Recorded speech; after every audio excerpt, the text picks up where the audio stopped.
поставиха серия въпроси по темата. Вучков обаче обясни, че не може да даде отговори на много от тях, тъй като разследването по случая не се ръководи от МВР.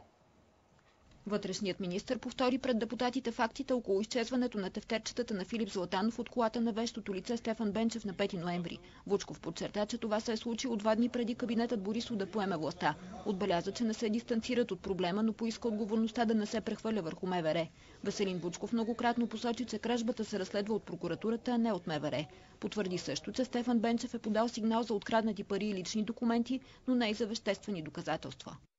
Разбирам, че МВР до този момент изобщо не са знаели, че става дума, не са били информирани, че става дума за това тефтерче Златанов.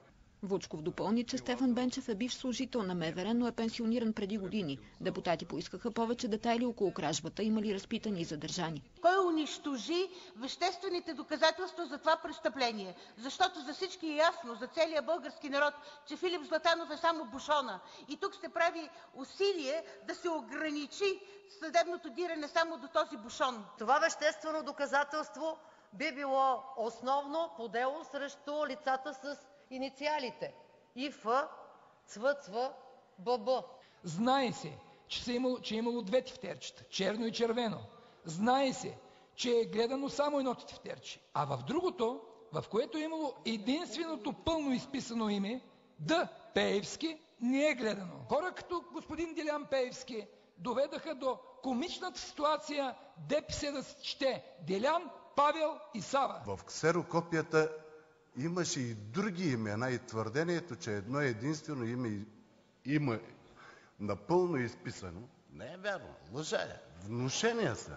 Защото има едно име, което се казва Плевнелиев. Там е изписано напълно. Беше поставен и въпросът какво ще се случи с делото срещу Филип Златанов.